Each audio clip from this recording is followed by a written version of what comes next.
জাতীয় পতাকা অবমাননার অভিযোগে রাষ্ট্রদ্রোহ মামলায় বাংলাদেশ সম্মিলিত সনাতনী জাগরণ জোটের মুখপাত্র চিন্ময় কৃষ্ণ দাসকে জামিন দেয় হাইকোর্ট।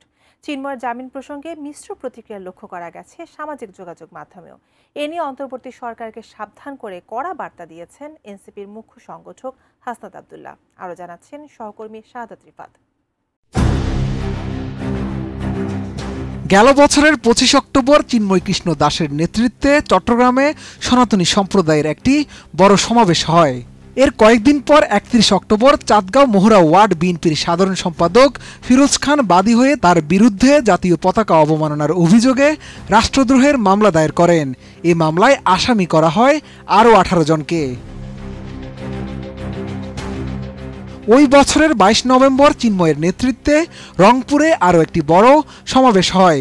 এরপর রাষ্ট্রদ্রোহের সেই মামলায় চিন্ময় কৃষ্ণ দাসকে গত ২৫ নভেম্বর ঢাকা থেকে গ্রেফতার করা হয়। পরদিন জামিন আবেদন করা হলে তা নামঞ্জুর করে তাকে কারাগারে পাঠানোর নির্দেশ দেন চট্টগ্রাম মেট্রোপলিটন ম্যাজিস্ট্রেট।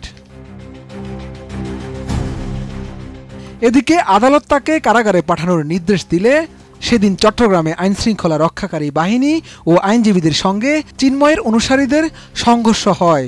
এ সময় আইনজীবী সাইফুল ইসলাম আলিফকে আদালত চত্বরের বাইরে কুপিয়ে হত্যা করা হয়। সেদিন থেকে কারাগারে রয়েছেন বাংলাদেশে সনাতনীদের প্রভু খ্যাত চিন্ময় কৃষ্ণ দাস।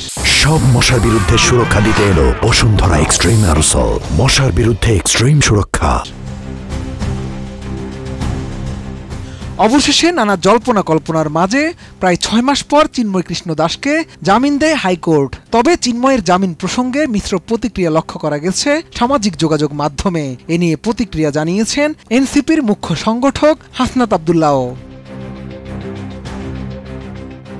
জাতীয় নাগরিক পার্টির দক্ষিণাঞ্চলের এই মুখ্য সংগঠক বলেন, চিন্ময়ের জামিনকে কোনো বিচ্ছিন্ন ঘটনা মনে করেন না তিনি।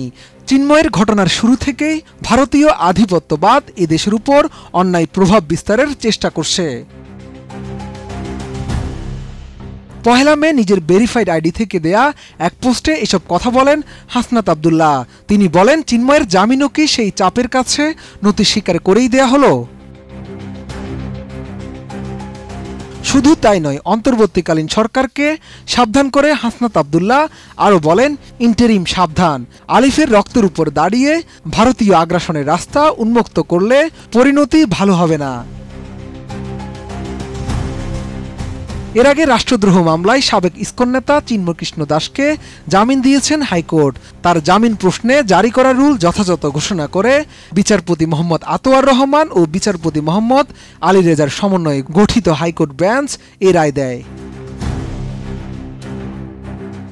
একই দিনে চিন্ময় কৃষ্ণ দাসকে হাইকোর্টের দেয়া জামিন আদেশ স্থগিত করেন চেম্বার জজ আদালত। পরে হাইকোর্টের দেয়া জামিন স্থগিত করে আদেশ প্রত্যাহার করে নেয় চেম্বার জজ আদালত। একই সঙ্গে জামিন স্থগিতের আবেদন শুনানির জন্য আগামী রবিবার দিন ধার্য করা হয়েছে। ওই দিন চেম্বার জজ আদালত চিন্ময় কৃষ্ণ দাসের আইনজীবীর বক্তব্য শুনবেন। শাহাদাত রিফাত, এটিএন নিউজ, ঢাকা।